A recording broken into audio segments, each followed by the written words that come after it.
तो एक सज्जन ने मुझे चिट्ठी लिख कर दी, ऐसे ही जैसे ये चिट्ठी आई है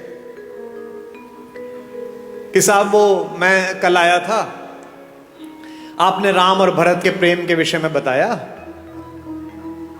और मेरे सगे भाई साहब जो है वह हिम्मतनगर गुजरात में रहते हैं और मेरा उनसे 25-30 साल से संपत्ति विवाद चल रहा है। ना मैं उनके बच्चों की शादी में गया ना वो मेरे शादी में आए, पर कल रात सुन के मैं बहुत रोया। अब कल जब आपका कार्यक्रम समाप्त हो जाएगा तो मैंने दोनों बेटों को बहुओं को लेकर मैं जा रहा हूं हिम्मतनगर और संपत्ति के और अदालत के सारे कागज लेकर उनके चरणों में रख दूंगा और कह दूंगा भैया जो आप जाने करिए, बस मुझे माफ कर दीजिए, मुझे चरणों में स्थान दीजिए। मुझे लगता है कि यही आपका पारिश्रमिक है, यही आपका प्रतिफल है। जिस समय आप दूसरे में ईश्वर देखना प्रारंभ कर देंगे उस समय ईर्ष्या, कुंठा, बेईमानी, दुष्टताएं सबका विलोप हो जाएगा। और ये पृथ्वी इसीलिए बची हुई है अभी तक भी कि इसमें अच्छे लोगों का प्रतिशत ज्यादा है, बुरे लोगों का प्रतिशत कम है।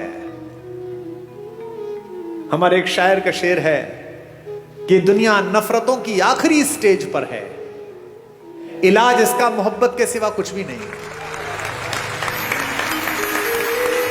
ये दोनों भाई थे, यूक्रेन और रूस, एक दूसरे के खून के प्यासे हैं, निरपराध लोगों को मार रहे हैं। और मरवा कौन रहा है? वो बाहर बैठा हुआ एक आदमी, वो यूक्रेन से कह रहा तो चिंता मत करना, हथियार कितने में मिलेंगे तू जारी रख।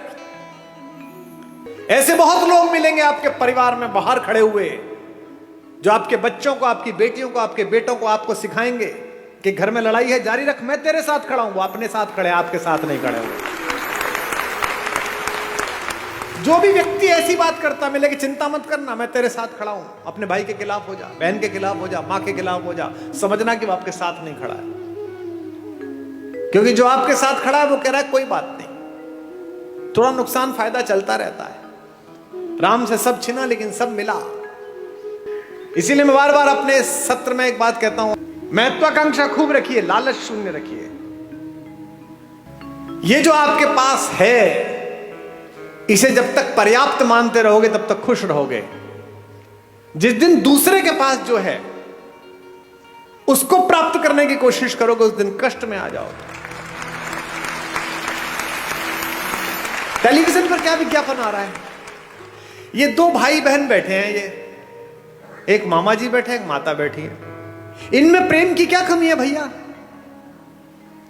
2 शताब्दी से ज्यादा का प्रेम है दोनों का एक दूसरे से, भैया बहन का। हमको क्या सिखाया जा रहा है? रक्षाबंधन से 5 दिन पहले एक डायमंड की कंपनी आती है, वो कहती है इस रक्षाबंधन बहन को ये हीरा दे दो। हमको क्या सिखाया जा रहा है करवा चौथ पर? ये डायमंड दे दो। यहां तक कि घर में हम कौन सा कुकर खरीदे इस पर भी प्रेम। जो बीवी से करे प्यार वो इस फला कुकर से कैसे करें इनकार?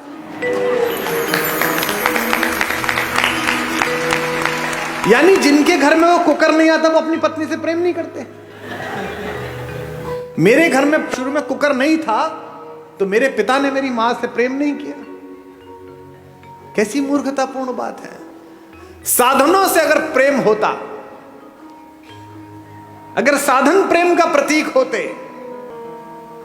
तो राम पिछड़ जाते, रावण जीत जाता।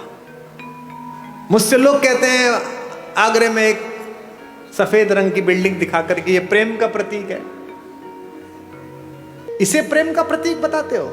ये प्रेम का प्रतीक है? अरे प्रेम का सबसे बड़ा प्रतीक तो समुद्र के नीचे इकट्ठे हुए वो पत्थर है जिन पर मेरा राम चल कर गया।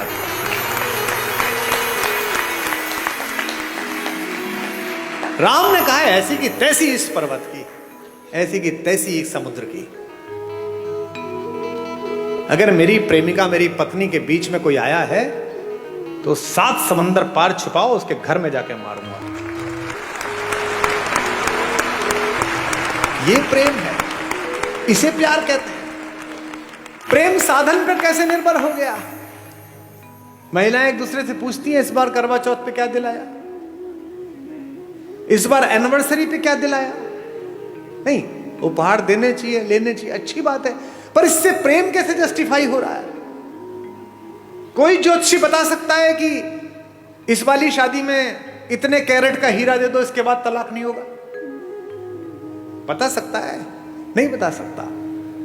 लेकिन अगर माओ ने बेटियों में संस्कार डाले हों कि जिस घर जा रही हो उस घर में जो मां है वो भी मां ही है, अगर पिताओं ने पुत्रों में संस्कार डाले हों कि जिसकी बेटी इस घर में आ रही है उसका उतना ही अधिकार है जितना तेरा इस घर पर अधिकार है, तो हीरे की जरूरत ही नहीं है, घर ही अयोध्या बन जाएगा।